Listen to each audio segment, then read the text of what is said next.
Good morning viewers, my self doctor Pragata Saini. आज हम B Ed first year के pedagogy of social science subject के अंतर्गत एनसीएफ 2005 में सोशल साइंस सब्जेक्ट की जो पोजीशन है उस पोजीशन में हम इसका सेकंड पार्ट करिकुलम की जो प्लानिंग है आज उसके सेकंड पार्ट की स्टडी करेंगे। इससे पूर्व हमने जो पाठ्यचर्या का नियोजन है उसमें प्राथमिक स्तर और उच्च प्राथमिक स्तर पर हमारा जो करिकुलम है वो किस प्रकार से होना चाहिए उसका पहले ही वीडियो बना करके अपलोड कर दिया है, आप उसे देखिएगा। ये इसका सेकंड पार्ट है। तो आज हम स्टडी करते हैं कि हमारे जो करिकुलम है, अब इस करिकुलम के अंतर्गत जो माध्यमिक स्तर है, ठीक है, तो माध्यमिक स्तर पर जो करिकुलम है वो करिकुलम किस प्रकार का होना चाहिए। तो इसमें अंदर हम सबसे इम्पॉर्टेंट है कि सेकेंडरी लेवल पर हम इतिहास पढ़ते हैं। सोशल साइंस सब्जेक्ट में इतिहास है, अर्थशास्त्र है,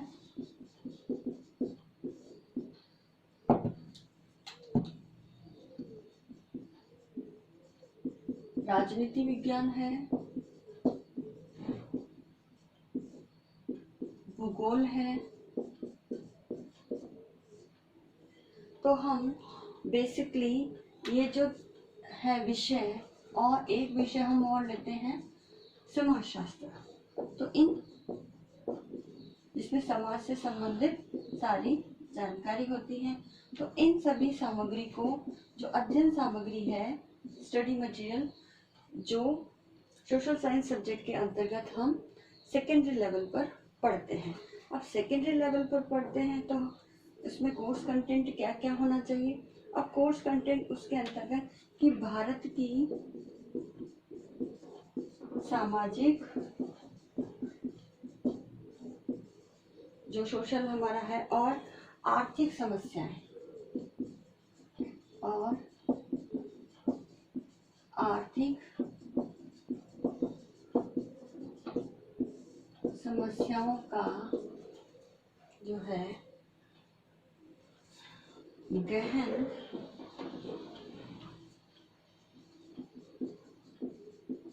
समझ का विकास विद्यार्थियों में हो। तो इस प्रकार की स्टडीज जो मटेरियल है वो डिजाइन किया जाना चाहिए सेकेंडरी लेवल पर, क्योंकि सेकेंडरी लेवल तक आते आते बालकों का कॉग्निशन डेवलपमेंट हो रहा है। तो उसके अंदर जो भी हमारी सोसाइटी है, हमारे जो इकोनॉमिकल एरियाज हैं, उनके अंदर उत्पन्न होने वाली समस्याओं का के ऊपर बालक गहन एक अंडरस्टैंडिंग विकसित कर लेता है, समझ सकता है उन समस्याओं के, उनके समाधान के उपाय के खोजने के प्रयास कर सकता है, जो भी है वो ऑथेंटिक है, तर्क दे सकता है या नहीं। तो इस समझ का विकास उसके अंदर हो, तो इस प्रकार का कोर्स कंटेंट डिजाइन किया जाना चाहिए। चाहे और भी नेक्स्ट है कि बहुविध दृष्टिकोण, बहुविध दृष्टिकोण का विकास। तो इस प्रकार का कोर्स कंटेंट डिजाइन हो सेकेंडरी लेवल पर, जिससे बालकों के अंदर बहुविध दृष्टिकोण यानी ऑल ओवर इतने सब्जेक्ट्स हैं उसको इक्वालिटी मानते हुए, उसको कोरिलेट करते हुए वो एक होलिस्टिक अप्रोच बना सके इन सब्जेक्ट्स को लेकर के, और हमारे इंडिया के जो हमारे सोशल और इकोनॉमिकल जो स्ट्रक्चर्स हैं उसको समझ सके। तो इस प्रकार का उसमें डेवलपमेंट होना चाहिए। साथ ही जो आदिवासी है, आदिवासी, दलित और नागरिकों के अधिकारों को स्थान दे, नागरिकों के अधिकारों को स्थान। तो इस सेकेंडरी लेवल के जो करिकुलम है इसमें जो हमारे ह्यूमन राइट्स हैं उस कोर्स को इसके अंदर इंक्लूड किया जाना चाहिए सेकेंडरी लेवल पर। और इसमें विषय वस्तु जो है वो बालकों के, जो भी हम कोर्स कंटेंट ले रहे हैं तो विषय वस्तु बालकों के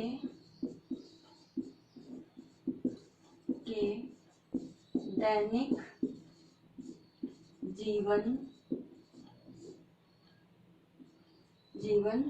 से संबंधित हो, ठीक है, जुड़ी हुई हो, उनसे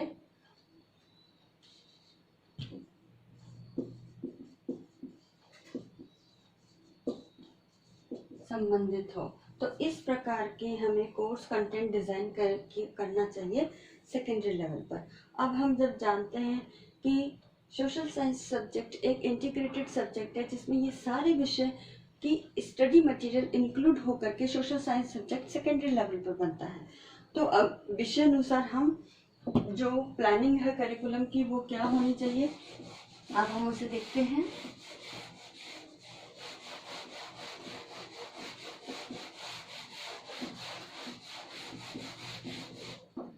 अब इसमें सबसे पहला अगर सब्जेक्ट की बात करूं तो सबसे पहला जो सब्जेक्ट आता है वो आता है इतिहास,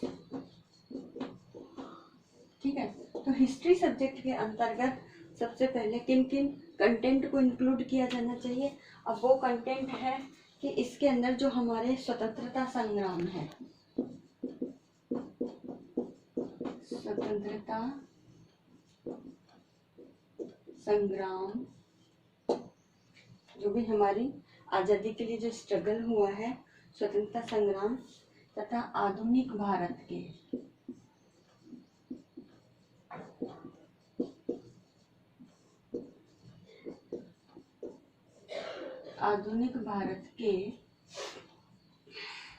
सभी पहलुओं का अध्ययन, सभी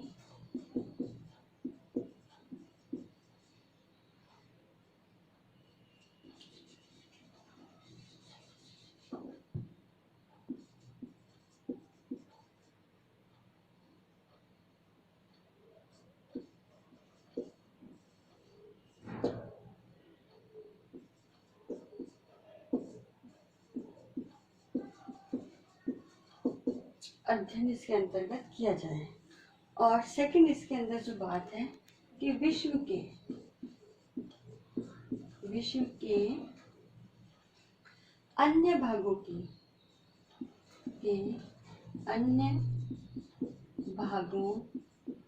की जो भी घटनाएं हैं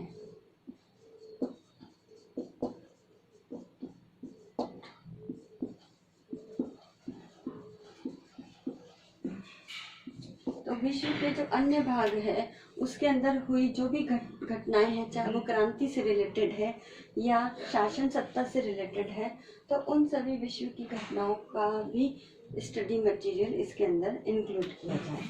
थर्ड जो पार्ट है इसके अंतर्गत कि पहचान, समझ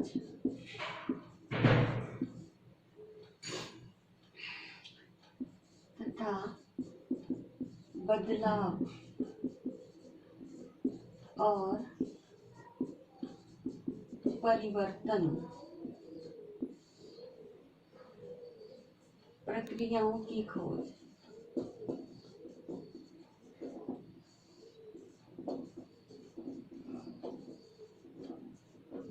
तो हमारे समाज के अंदर जो भी हमारी पहचान है, जो भारतीय समाज है उसकी बात करते हैं इसमें, और जो भी हमारी समझ है, जो बच्चों के अंदर सेकेंडरी लेवल तक समझ का विकास करती है हिस्ट्री कंटेंट को लेकर के, और जो भी चेंजेस आ रहे हैं उनके अंदर जो भी प्रोसेस डेवलप होती है चेंजेस लाने के लिए, तो उन प्रोसेस की वो खोज कर सके। तो इस प्रकार की अंडरस्टैंडिंग लेवल का विकास होना चाहिए। और इसी में ही जो फोर्थ पॉइंट है, अगर मैं इसको फर्स्ट पॉइंट कहती हूँ, second point, this is third point and now it is fourth point history के अंदर। तो इसमें जो सत्ता है और नियंत्रण, सत्ता और नियंत्रण के परंपरागत और आधुनिक तरीकों में तुलना करना। तो बालकों के अंदर इतनी समझ विकसित हो जाए कि ऐसा कोर्स कंटेंट डिज़ाइन हो कि जो भी सत्ताएं रही हैं, चाहे हमारी स्वतंत्रता प्राप्ति के पश्चात रही है, स्वतंत्रता प्राप्ति से पूर्व की जो भी सत्ता रही, उसको किस प्रकार से शासन सत्ता को कंट्रोलिंग किया, जो इतिहास के अंदर हमारे शासक वर्ग रहे थे और वर्तमान समय में भी जो हमारी सरकारें हैं, तो ये किस प्रकार से नियंत्रण करती है और नियंत्रण करने के लिए कौन कौन सी आधुनिक तकनीकें हैं या तरीके हैं या जो परंपरागत तरीके रहे हैं उनमें बालक तुलना कर सके, तो इस प्रकार का कोर्स कंटेंट इसके अंतर्गत डिजाइन किया जाना चाहिए। अब जो नेक्स्ट सब्जेक्ट है वह है, जैसे ये हिस्ट्री की हमने बात की अभी, तो हिस्ट्री के बाद जो नेक्स्ट सब्जेक्ट आता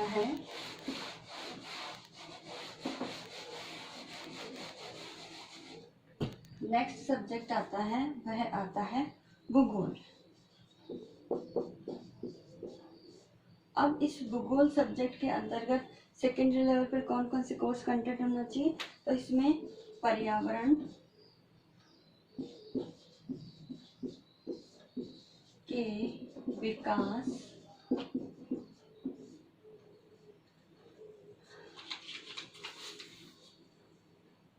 और पर्यावरण समस्याओं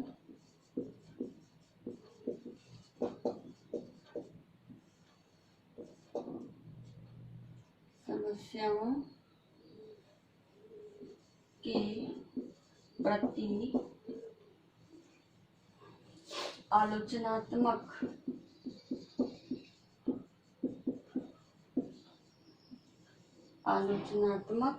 समझ का विकास।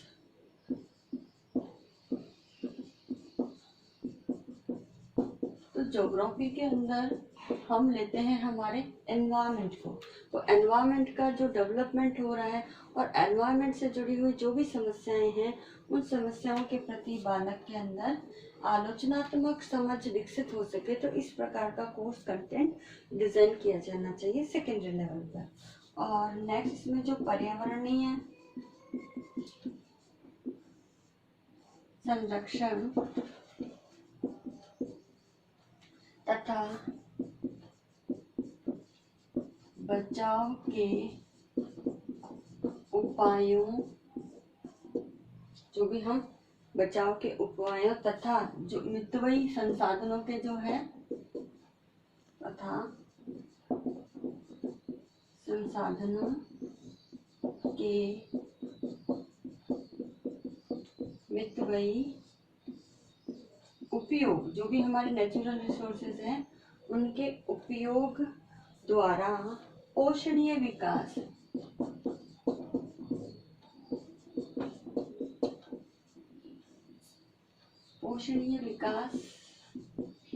यानी सस्टेनेबल डेवलपमेंट की संकल्पना पर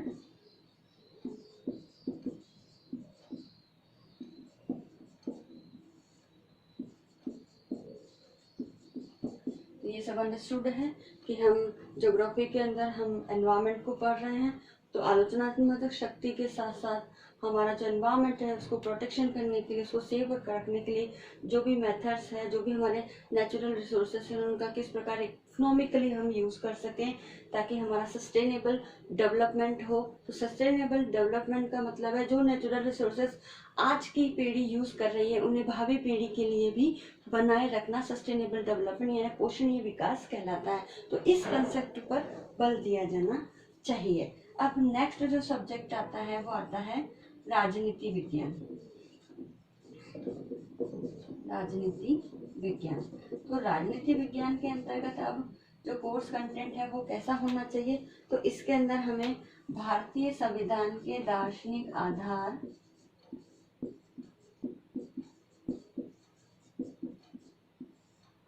संविधान के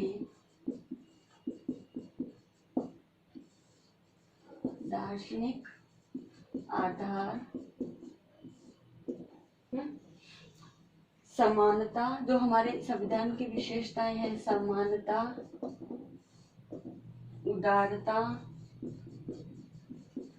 स्वतंत्रता, ठीक है, न्याय, भाईचारे की भावना,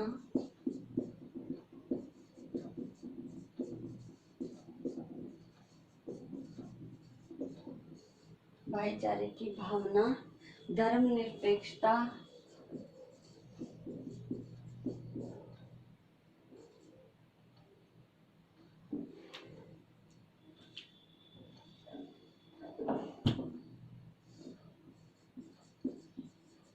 धर्मनिरपेक्षता, सम्मान आदि के कोर्स कंटेंट को पॉलिटिकल साइंस सब्जेक्ट्स के अंतर्गत, जो हमारा सेकेंडरी लेवल का करिकुलम है, इसके अंतर्गत पढ़ा जाए। साथ ही जो भी हमारे देश में अभी समस्याएं हो रही है, जो शोषण हो रहा है, उसके उत्पीड़न को भी दूर करने से संबंधित कोर्स कंटेंट इस पॉलिटिकल साइंस सब्जेक्ट से दिया जाना चाहिए। अब जो नेक्स्ट सब्जेक्ट आता है वो नेक्स्ट सब्जेक्ट है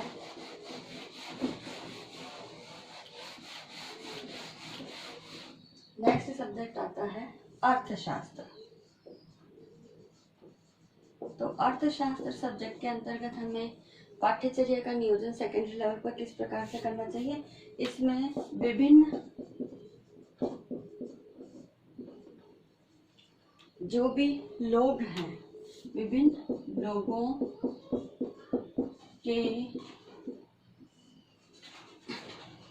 दृष्टिकोण पर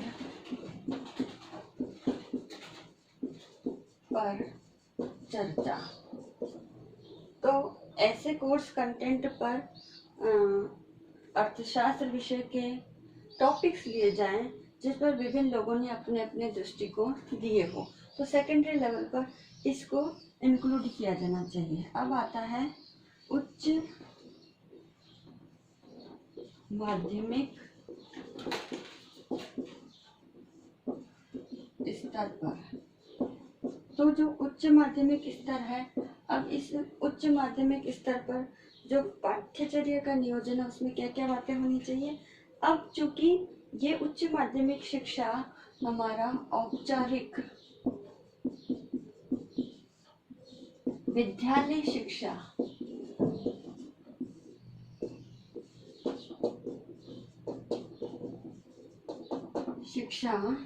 का एक कह सकते हैं अंतिम स्तर है ना, अंतिम स्तर है, क्योंकि इस स्तर पर आते आते बालक अपने व्यवसाय को लेकर के या रोजगार को लेकर के, तो रोजगार के लिए चिंतित होता है, रोजगार के विषय में सोचता है, या हम कह सकते हैं कि व्यवसाय के विषय में सोचता है।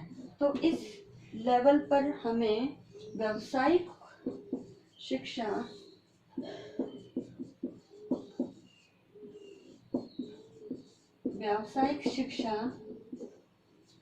से संबंधित जो पाठ्यक्रम है उसको इंक्लूड किया जाना चाहिए जब बच्चा सिलेक्ट करता है। फिर इन्होंने कहा कि उच्च माध्यमिक स्तर पर ही हम क्या करते हैं, विषय का चयन करते हैं। तो विषय चयन की बालकों को क्या दी जाए, स्वतंत्रता दी जाए, तो बालकों को स्वतंत्रता दी जाए ताकि वो अपनी रुचि के अनुसार अपनी पसंद के आधार पर विषय का चयन कर सके।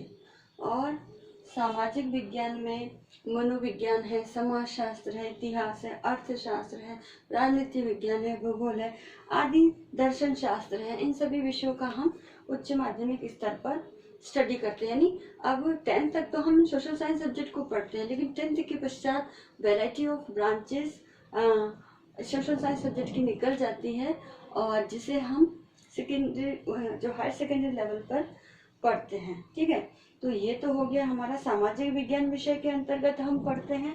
तो इसमें 3 कैटेगरी जो दी हुई है, तो फर्स्ट है इस सामाजिक विज्ञान विषय के रूप में, तो सामाजिक विज्ञान विषय के अंदर हमने अभी जो है इसमें हिस्ट्री है, इकोनॉमिक्स है, पॉल साइंस है, मैं शॉर्ट में लिख रही हूँ इसे, ज्योग्राफी है, फिलॉसफी है, साइकोलॉजी है,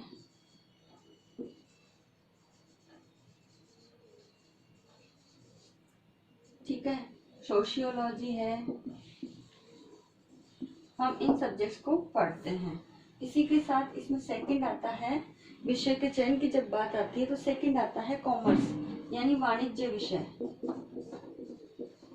हम सभी जानते हैं वाणिज्य विषयों के अंतर्गत हम जो पढ़ते हैं वो लेखा शास्त्र है, बिजनेस स्टडी है यानी फाइनेंशियल अकाउंटिंग है, बिजनेस स्टडी वगैरह है, तो हम इन विषयों को पढ़ते हैं। और थर्ड जो आता है वह आता है विज्ञान विषय। तो विज्ञान विषय में हम जनरल साइंस पढ़ते हैं, बायोलॉजी लेते हैं, फिजिक्स पढ़ते हैं, केमिस्ट्री पढ़ते हैं, बॉटनी पढ़ते हैं। तो इन सारे सब्जेक्ट्स को हम इस हायर सेकेंडरी लेवल पर हम सिलेक्ट करते हैं और पढ़ते हैं। तो इस प्रकार उन्हीं के आधार पर हमें क्या करना चाहिए, विषयों पे आधारित पाठ्यचर्या का नियोजन करना चाहिए। और हायर सेकेंडरी लेवल तक आते आते ये विभिन्न डिसिप्लिन के अंतर्गत आ जाती है, तो वैरायटी ऑफ सब्जेक्ट चॉइस करने की बच्चों को स्वतंत्रता मिलती है और बालक अपनी रुचि और विषय के अनुसार पढ़ सकता है। साथ ही इसमें रोजगार परक शिक्षा भी इंक्लूड की जाती है, क्योंकि 10th के बाद बच्चा IIT, पॉलिटेक्निक या मेडिकल या इंजीनियरिंग फील्ड में जा सकता है। आजकल तो 12th बेसिस पे हो गया है, तो 12th के पश्चात इस प्रकार की व्यावसायिक शिक्षा का ज्ञान भी करिकुलम के अंतर्गत इंक्लूड किया जाए, उसकी प्लानिंग की जाए, ताकि बालकों के आगे जाकर जीविकोपार्जन संबंधी जो समस्या है उसका समाधान हो सके। तो इस प्रकार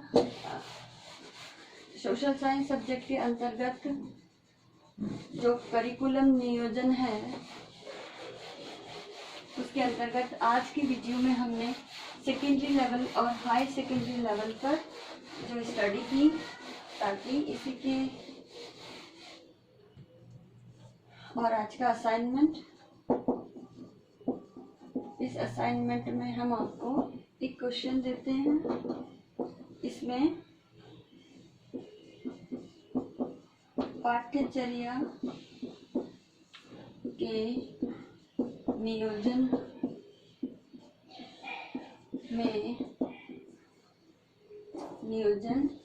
हेतु माध्यमिक और उच्च माध्यमिक, इसमें शॉर्ट में लिखूंगी, स्तर पर NCF 2005 में सामाजिक विज्ञान विषय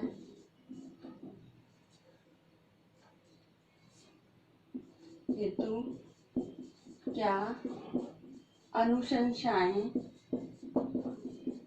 यानी रिकमेंडेशन, अनुशंसाएं दी गई है, स्पष्ट कीजिए। तो ये आपको इसका आंसर करना है। और इस कोरोना महामारी के दौर में आप अपने घर में रहिए, सुरक्षित रहिए। आई होप ये वीडियो आपके लिए यूजफुल होगा। So thank you.